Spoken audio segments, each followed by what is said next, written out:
I've been camping since I was a kid. My dad took me out into the woods before I could even walk properly, and I learned everything from him: how to set up camp, how to track animals, how to tell the weather just by the smell in the air. It was second nature to me. I wasn't one of those weekend warriors who bought all their gear from some overpriced outdoor store and then freaked out when they heard a branch snap at night. I knew the wilderness and I respected it. But the thing about nature is, it doesn't care how much you know. It doesn't care if you're prepared or if you've done everything right. When things go wrong, they go wrong fast. This happened about 8 years ago. I was in my late 20s, still in good shape, still feeling like nothing could touch me. I had a week off work and decided to go on a solo camping trip. Nothing extreme, just a few nights out in the mountains, away from people, away from the noise of life. I packed my gear, double-checked everything, and drove about 4 hours to a spot I had been to once before. It wasn't a marked campground. It was deep in the woods, past where most hikers or weekend campers would go. That's what I liked about it. No people.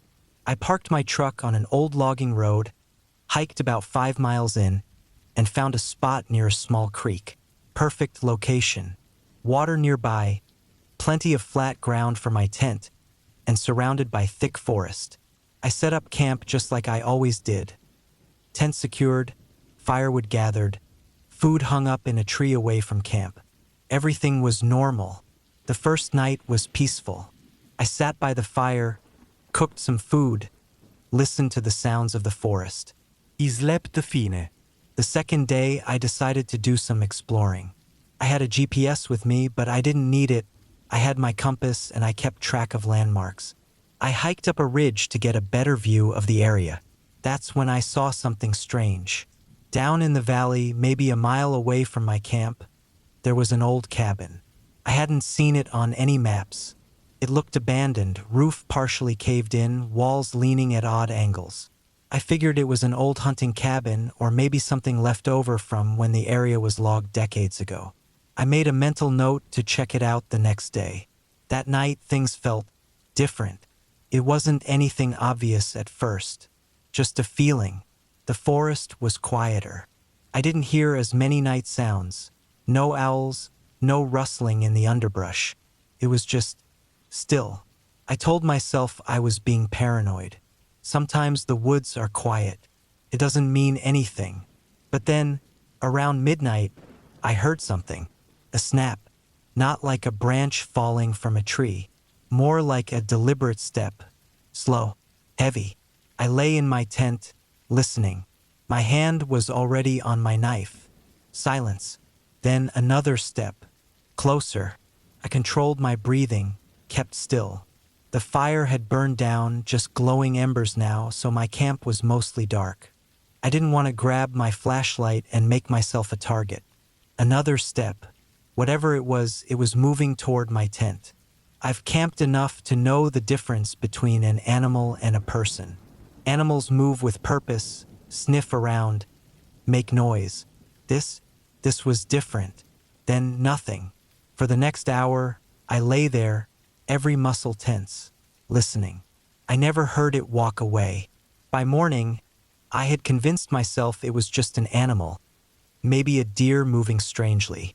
But I still checked around my camp. There were footprints, not boot prints, bare feet, human. The tracks came from the direction of the old cabin. I packed up and left. I hiked fast, barely stopping, retracing my path back to my truck. Every now and then, I checked behind me, but I never saw anything. By the time I reached my truck, my nerves were shot. I threw my gear in the back, started the engine, and got the hell out of there. I don't know who was out there or why they were watching me, but I do know one thing. I wasn't alone. I had been hiking alone for years, always careful, always prepared. I wasn't reckless. I didn't take unnecessary risks. But none of that mattered when I found myself stranded, miles from the nearest road with no clear way back. I had planned a 2-day trip through a national forest, a loop trail that climbed a ridge, offering a long stretch of exposed rock before descending back into dense pine forest. The route was well documented, moderate in difficulty, and heavily used in summer. But I had come in the early fall just after the peak season, when the air was crisp and the crowds were gone. I parked at the trailhead before sunrise, checked my gear, and started up the path. The first few miles were easy, wide dirt trails, gradual incline, the sound of distant birds in the trees. I fell into my usual hiking rhythm, my boots pressing into damp soil, the weight of my pack settling comfortably on my shoulders. The trail climbed steadily, the trees thinning as I gained elevation. After about 4 hours, I reached the ridge, a long, narrow stretch of exposed rock, sloping gently upward.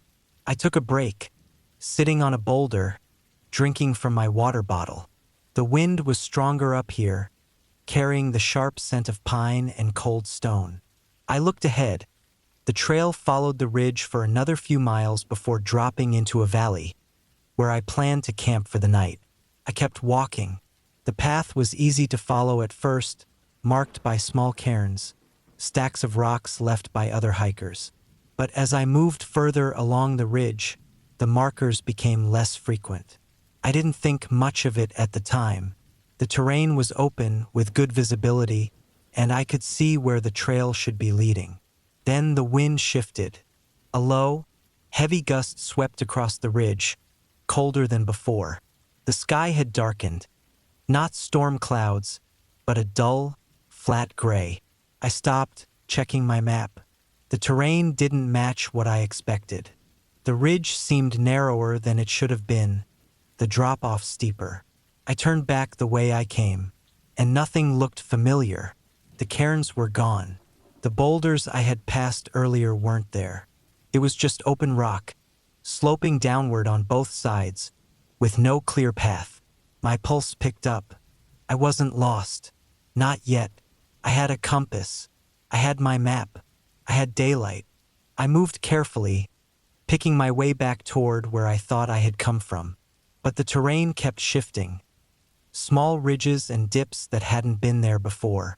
I checked my map again, trying to orient myself. If I kept heading west, I would eventually hit the tree line, and from there I could find the trail again. I walked for over an hour. The trees never came. The landscape stretched endlessly in front of me. Barren rock, empty ridges. My legs ached from the uneven ground. My throat was dry, despite my water.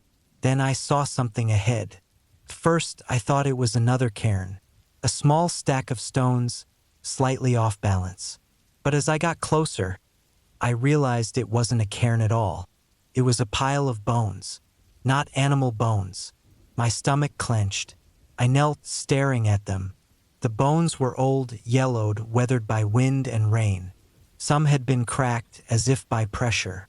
They were arranged in a rough circle, like someone had placed them there deliberately. I stood up, my breath coming fast. I turned, and I saw more, scattered across the rock in irregular intervals, small piles of bones, some barely visible under thin layers of dirt. A femur, a shattered skull, a ribcage collapsed inward. I backed away, my pulse hammering. This wasn't normal. This wasn't just someone who had gotten lost. This was something else. I turned sharply and kept moving. The wind had died completely. The air felt thick, heavy. My own footsteps sounded wrong against the rock. Too loud, too sharp. I needed to get off this ridge. I kept my pace steady, forcing myself not to run. I moved downhill, hoping to find a slope that would lead me back to the trees. But the ground kept tilting in ways that didn't make sense. Angles that felt wrong, dips that should have been climbs.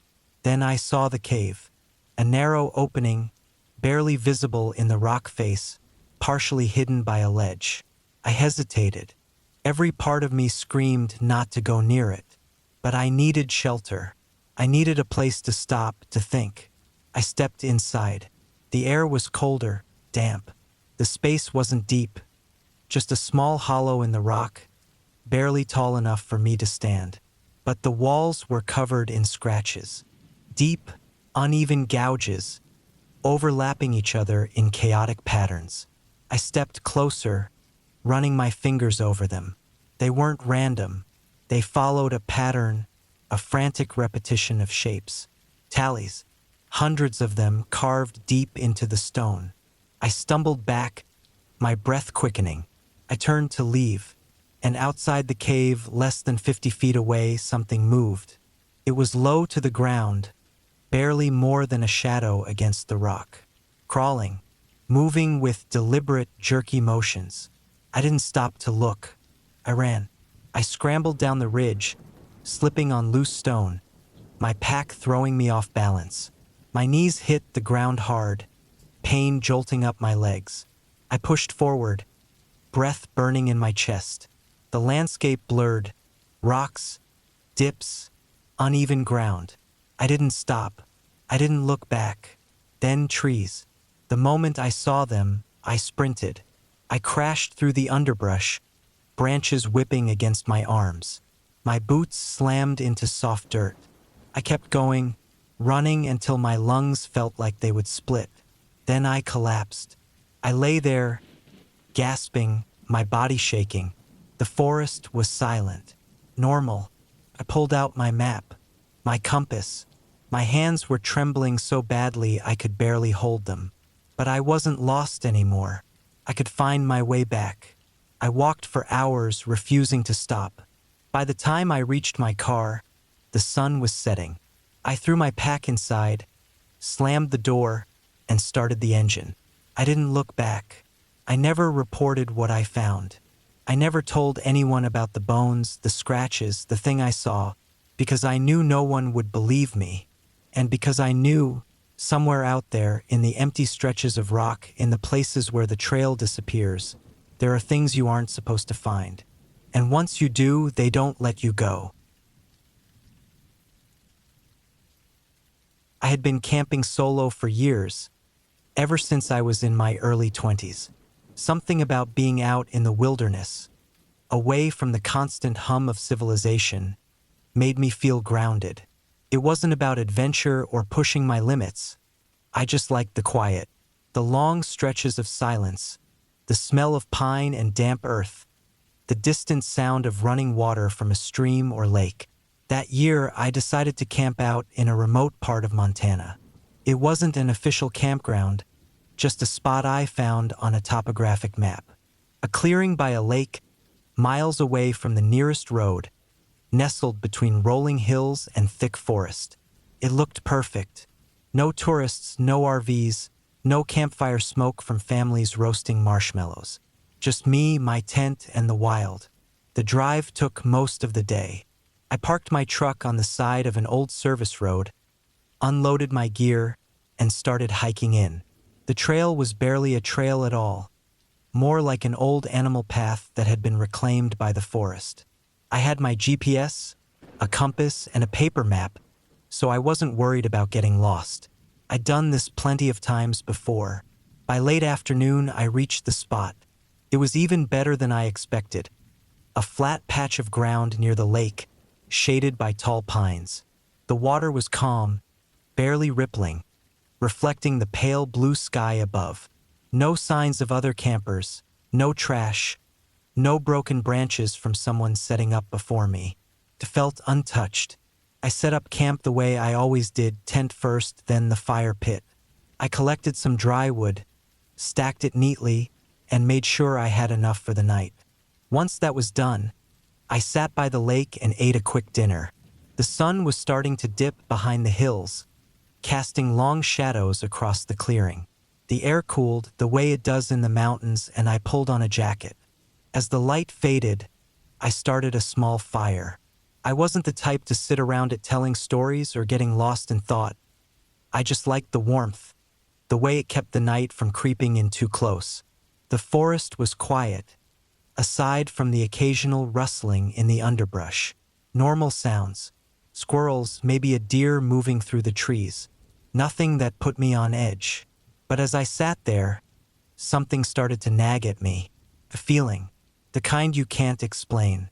The The kind that settles in your gut and makes your skin prickle, like being watched. I'd had it before on other trips, but it always passed. Usually it was just my mind playing tricks on me. The isolation, the darkness, the way the trees seemed to press in when you were alone. I shook it off and focused on the fire. It wasn't like I was in bear country, at least not heavily. I'd taken precautions, kept my food sealed tight, and hung anything with a scent far from my tent. If anything was out there, it wasn't after me. The feeling didn't go away, though. At some point, I heard something, a snap, like a branch breaking underfoot, not far off, maybe 20 or 30 yards into the woods. I looked up, firelight flickering against the trees. Could have been anything. A raccoon, a fox, even a bird landing on a dead limb. But then there was another snap, closer this time. I stood up, scanning the dark. My flashlight was in the tent, but I didn't want to go fumbling for it. Instead, I grabbed a stick from the fire and lifted it, letting the glow stretch further into the trees. The underbrush was thick, shadows shifting with the light. Nothing moved. I waited, listening, my ears strained against the quiet, but the forest had gone still. Not even the insects were making noise anymore. After a minute, I lowered the stick and tossed it back into the fire. I told myself it was just an animal passing through, probably spooked by the fire, stopping to watch me the way animals sometimes do. Still, the feeling lingered. I let the fire burn down to embers before climbing into my tent. Zipped up the flap, laid down, and listened. The silence was heavy, but I forced myself to relax. At some point, I fell asleep. I woke up to something outside the tent. It wasn't loud, just the faintest sound of movement. A shuffling, slow, deliberate, right outside. I didn't move. My first thought was a bear. But bears don't move like that. They don't creep. They don't hesitate. I reached for my flashlight and clicked it on, aiming it at the tent wall. A shadow moved, not an animal shape. Person. I shot up, heart hammering. I wasn't armed, not with a gun anyway, just a knife in my pack. My mind raced through options. Make noise? Stay quiet? Then the zipper moved. Not fast. Slow. Testing. I lunged forward and slapped my hand against it, shoving it back down. My pulse was a drum in my ears. Silence. Then footsteps. Walking away. Slow, unhurried. I waited until they faded completely. Then I unzipped the tent, just enough to peek out. The fire was still smoldering, casting a dull glow. The trees stood silent. Nothing moved. I didn't sleep the rest of the night. The first light I packed up. Fast. Didn't bother with breakfast, didn't take my time. My hands were shaking as I shoved everything into my pack. As I was rolling up my tent, I noticed something. Footprints. Not boots. Bare feet. Leading from the treeline. Stopping right at my tent. Then turning back. I didn't follow them. I didn't want to know where they led. I hiked out faster than I ever had in my life. I didn't stop until I reached my truck. Didn't look back until I was on the road, miles away. I never reported it. What would I even say? But I never camped alone again. I've been hiking solo for years. Something about being alone in the woods always felt right to me.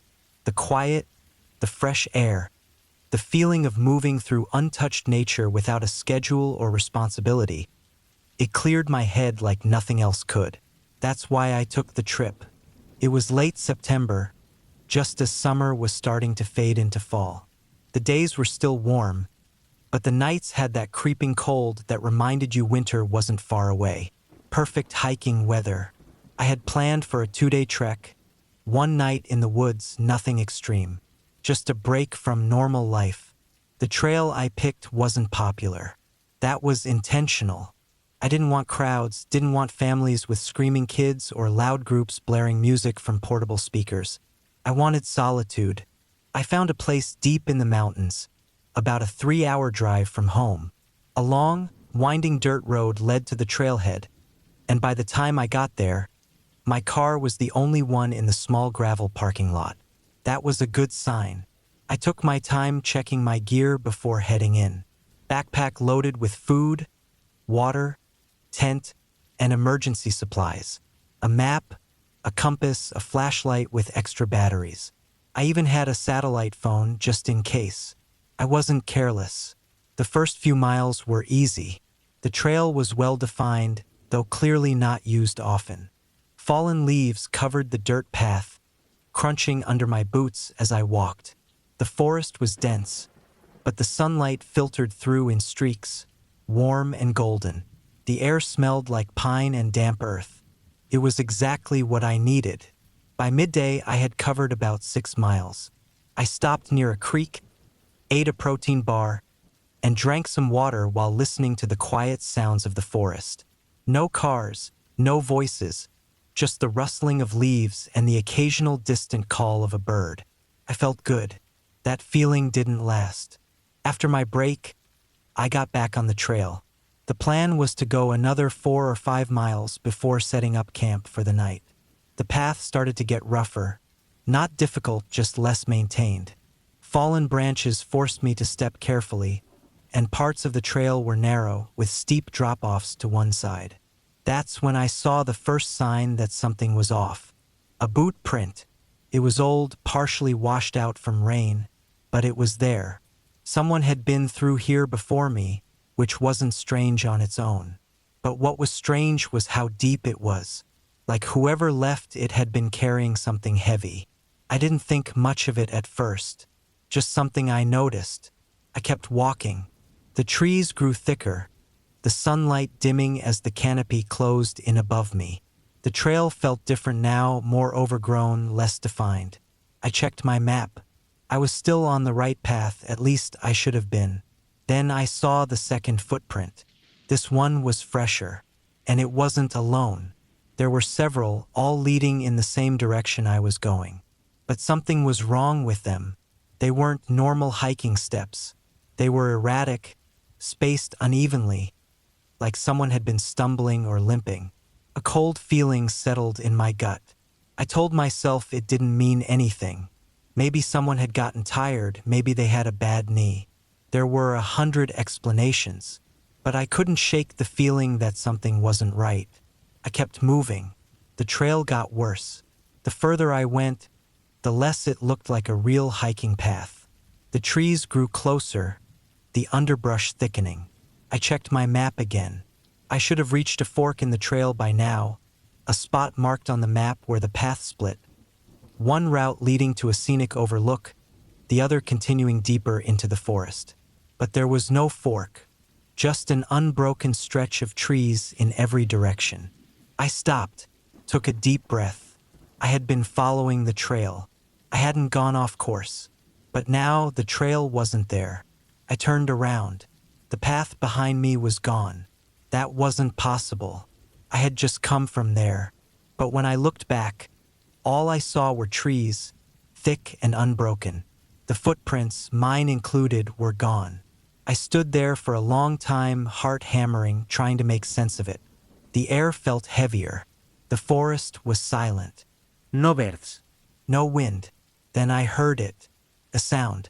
Faint, distant, like something moving through the trees. Not an animal. Something bigger. I turned in slow circles, scanning the forest. Nothing.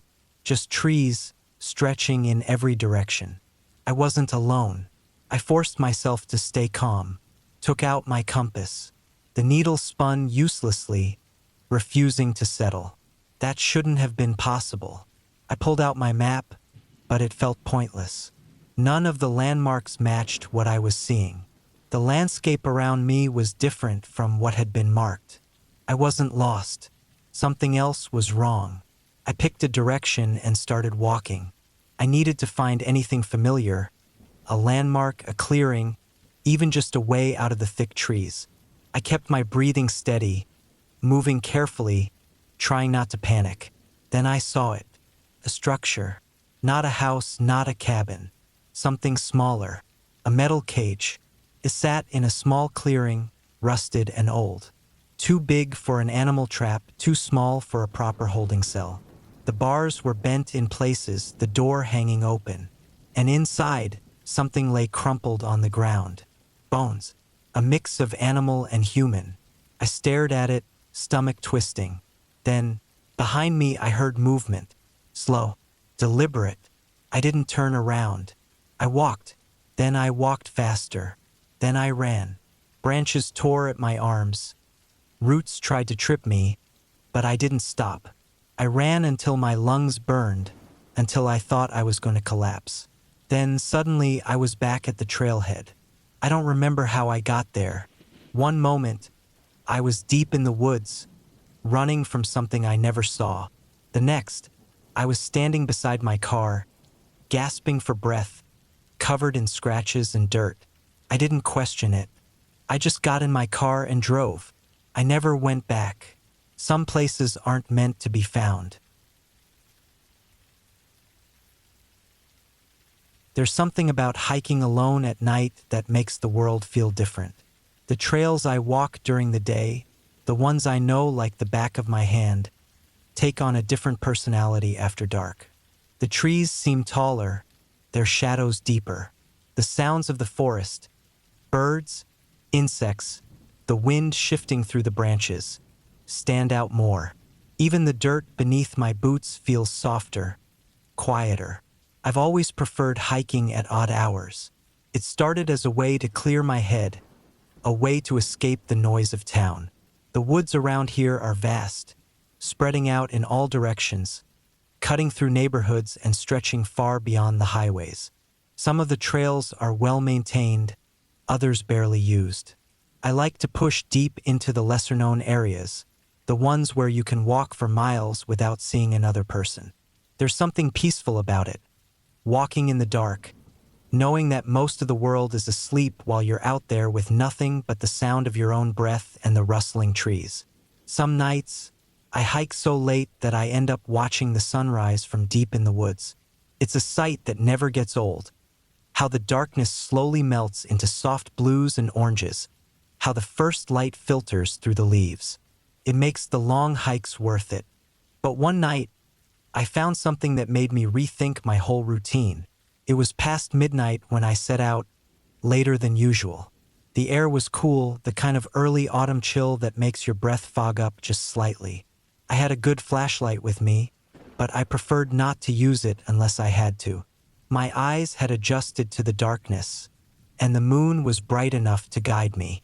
I took one of the lesser-used trails, the kind that isn't marked on any official map but exists because enough people have walked it over the years. The dirt path twisted through the trees, cutting across a dry creek bed before climbing a gentle hill. I had been walking for over an hour when I spotted something unusual through the trees. A dim glow, just barely visible between the branches. I wasn't expecting to see a fire this deep in the woods. Campfires weren't unheard of out here, but they were rare, especially this far off the main trails. Most people who camped in these woods stuck to the designated areas closer to town. This was different. It wasn't just a fire. It was low to the ground, flickering unevenly, like it was burning in something unusual. Curiosity got the best of me. I stepped off the trail and moved toward the light, careful with my footing. The last thing I wanted was to snap a branch underfoot and announce my presence before I knew what I was walking into. As I got closer, I started to make out shapes. Structures, small ones, huddled together in a rough circle. They weren't tents. They weren't even real shelters.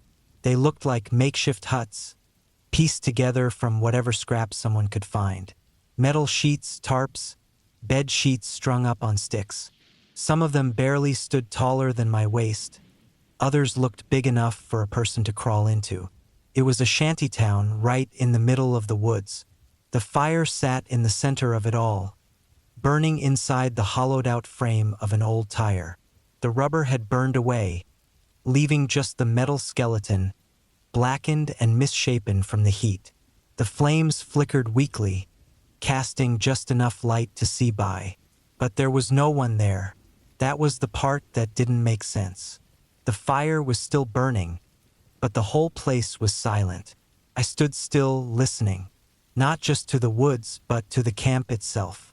If people were here, they were staying unnervingly quiet. No voices, no movement inside the shelters. Nothing. I took a slow step closer, trying to make sense of what I was looking at. The structures weren't abandoned, not completely. There were things left behind. A pile of clothes next to one of the huts. A plastic grocery bag filled with canned food. An old radio with a cracked speaker. Someone had been living here. Recently. I should have turned back. I knew that even then. This wasn't my place. Whatever this was, whoever had built this, they clearly didn't want to be found. But something about the whole scene felt wrong. Why was the fire still burning? Why had they left it like that? I looked around, scanning the ground for footprints, for any sign of movement. The dirt near the fire was disturbed, but I couldn't tell how fresh the tracks were. They could have been made an hour ago. They could have been from earlier in the day. I took a few more steps, just enough to get a better look at the shelters.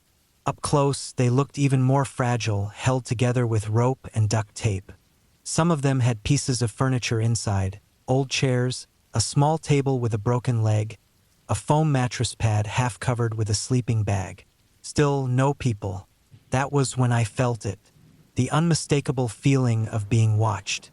It crept over me slow, like a chill working its way up my spine. I've spent enough time in the woods to trust my gut when it tells me something is wrong. And right then, it was screaming at me. I wasn't alone. The realization sent a fresh wave of adrenaline through my body. My breathing slowed, my ears straining for any sound, any shift in the air. But there was nothing. Whoever had been here hadn't just walked away from their camp. They were still here, watching me. I didn't move, didn't turn my head. I just stood there, staring at the fire, listening. The woods were too quiet. No insects, no wind through the trees. Just silence. Then, finally, I heard it. A sound so faint I almost missed it. A footstep somewhere behind me. Not an animal. Not the sound of a branch falling or a leaf shifting. A footstep. Slow. Deliberate. And then another. I turned and left. Not running, not panicking. Just walking, steady and controlled, back the way I had come. My body was tense, waiting for the sound of movement behind me, waiting for whoever was out there to step into view. But they never did. I walked until the firelight faded behind me, until the woods swallowed it completely. Then, and only then, did I pick up my pace. My heart was hammering, my senses on high alert. I kept expecting to hear footsteps rushing up behind me, to feel a hand grabbing my shoulder. But nothing came. By the time I reached the main trail, the sun was starting to rise. The first light of morning cut through the trees, chasing away the shadows. I didn't stop walking until I was out of the woods completely. I never went back to that part of the forest again. And I never hiked at night after that.